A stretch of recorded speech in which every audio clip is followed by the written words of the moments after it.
ನಮಸ್ಕಾರ. ಜೀನಿ ನ್ಯೂಸ್ ವೀಕ್ಷಕರಿಗೆ ಸ್ವಾಗತ. ಎಲ್ಲ ವೀಕ್ಷಕರಿಗೆ ನಮಸ್ಕಾರ. ನಾನು ಸಂಧ್ಯಾ.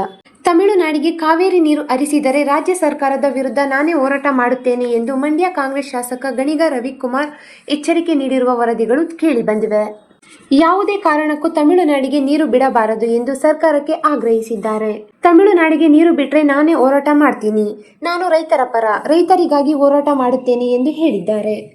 ರಾಜ್ಯದ ಸಂಸದರು ಏನು ಮಾಡುತ್ತಿದ್ದಾರೆ ಎಂಬುದು ಗೊತ್ತಿಲ್ಲ. ರಾಜ್ಯ ಸರ್ಕಾರದ ಬಗ್ಗೆ ಅದು ಇದು ಎಂದು ಮಾತನಾಡುತ್ತಾರೆ. ನಿತ್ಯ 12,000 ಕ್ಯೂಸೆಕ್ ನೀರು ಬಿಡುವಂತೆ ಆದೇಶ ಮಾಡಲಾಗಿದೆ ಎನ್ನಲಾಗುತ್ತಿದೆ. ಆದರೆ ಯಾವ ರೀತಿಯ ಆದೇಶ ಮಾಡಿದ್ದಾರೆ ಎಂಬುದು ಗೊತ್ತಿಲ್ಲ. ಯಾವುದೇ ಕಾರಣಕ್ಕೂ ತಮಿಳುನಾಡಿಗೆ ನೀರು ಕೊಡಬಾರದು. ಸದ್ಯ ಕಬಿನಿ ಜಲಾಶಯ ತುಂಬಿರುವ ಕಾರಣ ನೀರು ತಮಿಳುನಾಡಿನತ್ತ ಹರಿಯುತ್ತಿದೆ. ಆದರೆ ಸರ್ಕಾರ ತಮಿಳುನಾಡಿಗೆ ನೀರು ಬಿಟ್ಟಿಲ್ಲ.